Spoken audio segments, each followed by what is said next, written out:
So it's not by accident that you and your husband got together. God designed it that way, but the devil meant for harm.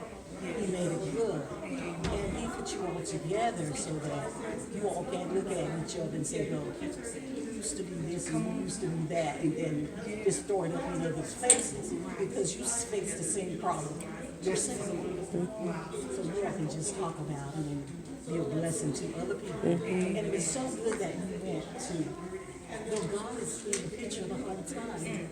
So he sent me to you this ministry that your pastor will send you with somebody that but gave you put people in your life that you can trust.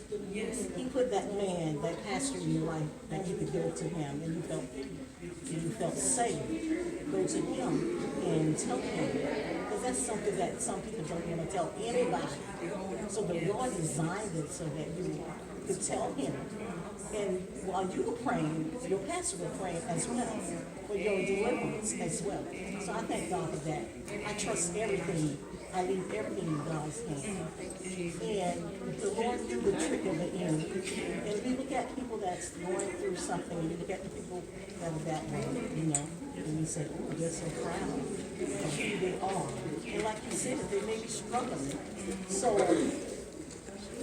they're struggling sometimes. They just accept it and just go on and say, okay, I'll just go.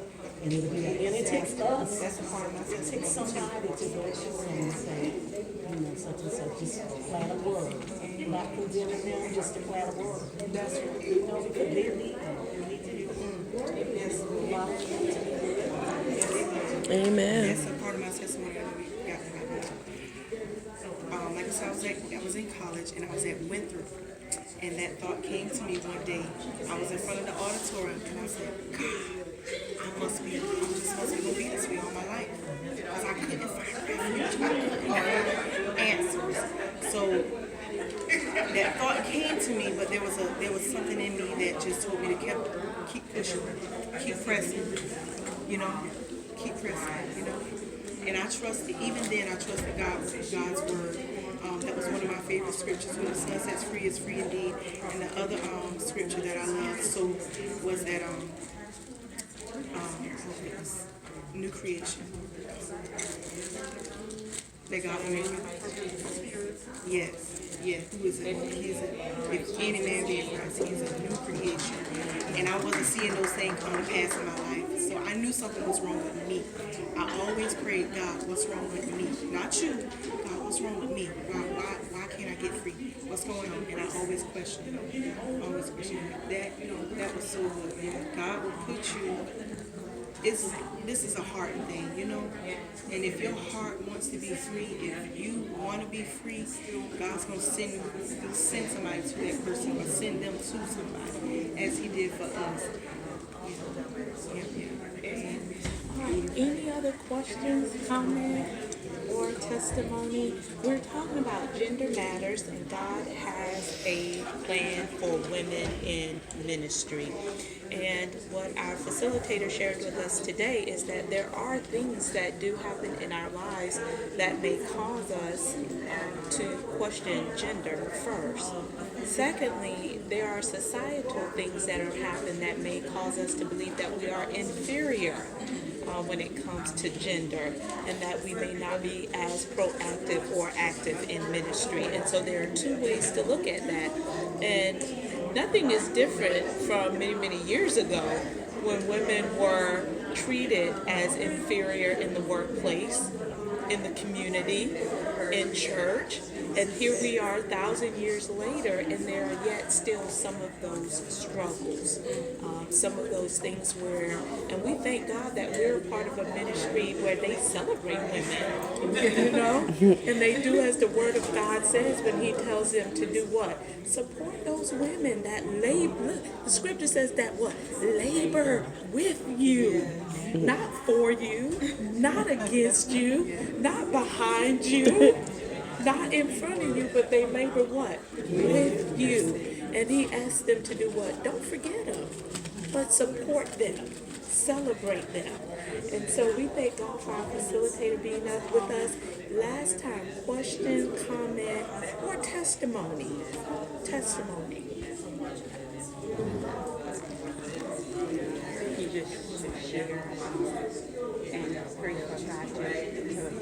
that platform because it's huge. It's in all the churches, and someone need to hear that you can get free. God can free you. So that is very important that we share. You know, some people, like you say, just close mouth because I don't want to be ridiculed, don't want to be talked about. But it's happening in a lot of churches, and we are quiet about a whole lot of stuff that we need deliverance. That people need deliverance. So that's my thoughts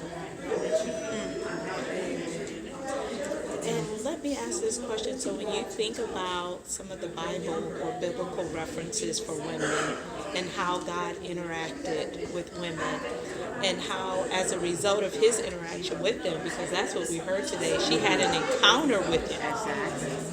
What comes to your mind? What woman in the Bible comes to your mind that has impacted you? Her role in ministry has impacted you in such a way that it has propelled you. You know, what woman in the Bible? Well, I can think of course, Esther impacted my life so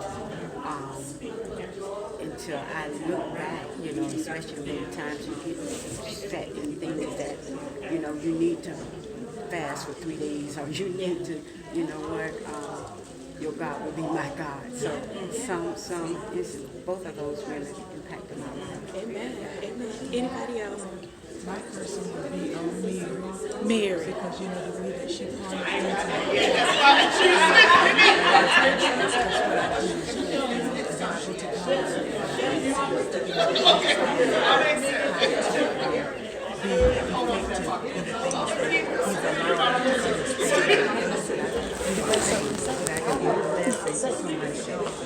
you know, and just as said, she had to first confess what she was in order to seek deliverance. See, a lot of times people will not confess. My God. They will not confess. And as long as you don't confess, then you say it's not me. But the minute you confess and let the camp go, then God can deal with you and he can send the deliverance in your life that you stand in the need of. But like you said, it begins with you being true and honest to yourself first. And then you can be a blessing to somebody else. And God can use your testimony to draw other people. But you have to be honest and you have to be honest. Amen. Amen. And you know, one of the ones that was so impactful for me was Rahab. And the fact that, you know, if we don't share our testimonies, because we all have a testimony, then you will never know whose life that can change, what ministry that could push forward, what woman that can soon realize God has a purpose and a plan for my life. And Rahab, out of all of the women in the Old Testimony, is the only one that's mentioned in the genealogy of Christ Jesus, a harlot. So when you read the beginning of the book of Matthew, Jesus was making it very clear that I have a place for every woman. Hallelujah. And even the one that you think is the least of them. Y'all know we do that. Y'all know we do that. You know, we label deliverances, things that people are delivered from. I was delivered from cigarette. Oh no, you was delivered from drugs. We were delivered. That's right. That's right. We were delivered. I was delivered from being promiscuous. I was delivered from smoking. We were delivered.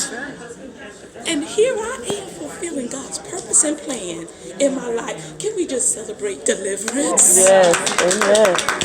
Amen. Can we just celebrate deliverance?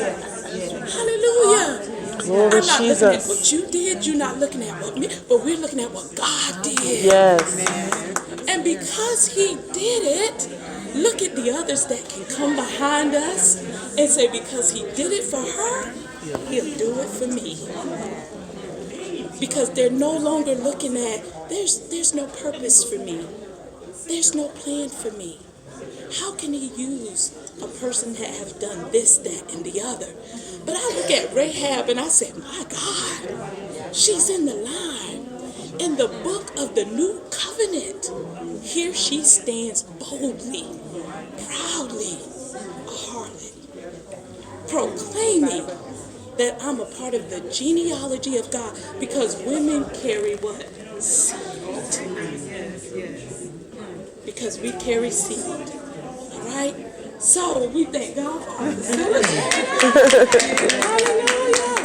So they want a spokesperson from the group to come up with our facilitator to give a summary of what we shared, what we learned. So don't y'all all ask at one time to be the spokesperson, but we do need a spokesperson to go up with our facilitator. Let's give her another